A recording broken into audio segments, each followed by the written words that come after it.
How are you? You know, I'm all right. How are you?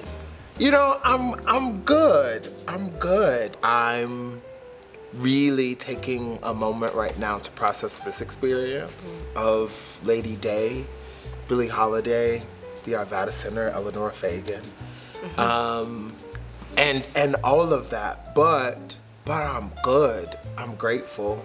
You know, I'm grateful. How are you? Also processing this experience, I think that now that we're like in the run, I'm getting more of a handle on it, and I'm learning more every show. So yeah. yeah. I think I'm interested to know, have you felt like you've had any more discoveries? I just feel like there's so many layers to like I feel like any piece that you do, there's gonna be layers. This was a real person with real human experiences. I think even in plays where you're playing a character that isn't a real person, there's a lot of layers. And I think that as this show goes on, I continue to find the different layers of Miss Holiday and her story.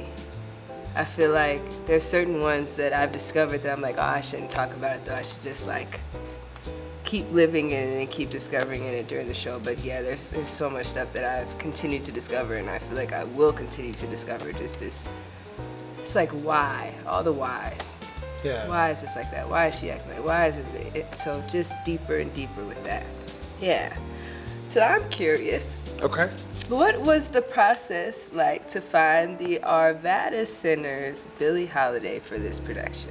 Well, I mean, of course, like any show, it starts with auditions, absolutely. And out of that, it really came down to an actress who wasn't afraid of the storytelling, who wasn't afraid of the story. It was really, really, really dear to me that this person really be a warrior, because you are doing 45, I think we counted 45 performances that also included previews and not including text and dress and rehearsals, but 45 performances of one woman telling her life, and the good and the bad and the ups and the downs and all of the spirals in between, but also that the actress be three-dimensional, you know, because it's not just Billie Holiday, right? There's Eleanor Fagan, there's Billie Holiday, and there's Lady Day. And I think all three of those people are very specific. You know, I think Eleanor Fagan, her birth name, the name she was given at birth, and in doing research, you know, she was a tomboy. You know, there's so many aspects of her that then became and grew into Billie Holiday. You know, Billie Holiday is kind of that person that we choose when we become an adult, right? And then there's Lady Day, the performer. And so all three of these people, or all three sides of this same person, is wrapped up in the show. And much like life, I think she had her ups and her downs. She had her joys. Her joys were humongous. Her lows were also humongous too. And those in-betweens in life also. So knowing an actress and having an actress that could be three-dimensional, having an actress that also wasn't afraid to be the performer. The way the audience comes into it, it's a performance. And then out of that performance, so many layers of her life gets uncovered, cleared up. As also at the end, she clears up a lot for people. There's a lot of, there's just a lot of meat there. And wanting an actress who could handle that meat. And also find and discover her own within it. That's so important. Because we're not really doing a exact replica, you know, of Billie Holiday, but we are in the ballpark of, you know what I mean? It's very familiar. And so even being familiar with jazz and how you ad-lib in jazz in 1940 is something different than jazz in 2025, you know? And how could we find those discoveries within the music, within the dialogue, within the script? It's all there for you. It really is all there for you. In being the actress, in being the quote-unquote solo performer, which, you know, even when we talked about the process of it, we were very clear that although you are the solo performer, you're not by yourself on stage. You have the musicians, you have the other elements, the lighting, the sound design, all of that, even the audience that kind of works with you. But in being that, how does it feel to take on such an iconic and important musician, woman, Black woman?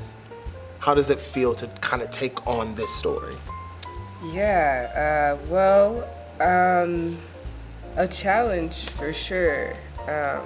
It's doing a one-person thing is not easy already, I think, and it's not a full one-person thing. Like you said, we have Jodelle, Carl, and Matt, and so I don't really feel alone anymore. However, I think playing this role, stepping into this production, I'm 27, right?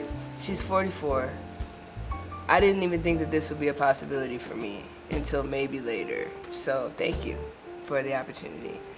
She is a human, and she's gone through a lot, and all of her emotions, the highs, the lows, all of that is just natural human stuff. And what I've been trying to do is trying to make sure that I tell this story in the most authentic and honest way possible. So I think that playing this role has just been a huge challenge in the best way. It's helping me learn how to do a one-person thing and have to make sure you're in it. You have to be present, you have to be in it, you know, and also just trying to tell the story in the most authentic way possible. I'm enjoying it. I'll never forget Kenny telling me what he got from the show, and that she's fun, she's funny, it's tragic. And I think you'll take that. I think you'll take that away. She had a lot of joy to give. She had a lot of love to give. I mean, you know, a couple of those monologues are hilarious. It's like Comedy Hour with Billie Holiday in 1959. You know, and it was tragic. What do you hope that audiences leave with? I hope they leave with, you know, something they didn't know about her before, or just they didn't already know how it was in that time, which I'm sure that they do. A little bit more insight onto what that was really like for her and people, everybody like her during that time. You know, the audiences that we do this for, they all look very similar. So I'm like, okay, well, some of this stuff I know that they're not going to resonate with. Even if they maybe can have a little bit of empathy, they're not going to feel it like somebody else who resembled Billie would feel. However, I was thinking that, like, there might be people in here that is going through substance stuff, you know, or people that they know that have gone through substance stuff. And so I think that aside from everything with race and how important all of that was, and all of those things that she was going through at that time, that all Black people were going through at that time, also, I think that people could maybe resonate with the substance abuse thing too. And that doesn't have a age, color, you know. I didn't know that can affect anybody. If I had to get somebody in this door, I think just to see the resilience of a Black woman is, I think, enough for ticket price. Billie's resilience, in spite of it all, like, you know, are you gonna hear God Bless the Child? Absolutely. Are you gonna hear What a Little Moonlight Can Do? Absolutely. Are you gonna hear, Strange Fruit? Absolutely. And that's not a spoiler alert. That's just her catalog. It's resilience, and it's a full time. And by full I mean like, there's joy, there's laughter, there's heartbreak, there's sorrow. Honestly, it's like every emotion that you could think of is present. Yeah. So when you're watching Essence do this, it's beyond. It's truly beyond. America needs this show at this time, because we got a lot of lessons to learn. We got lessons that we should have learned. So, yeah.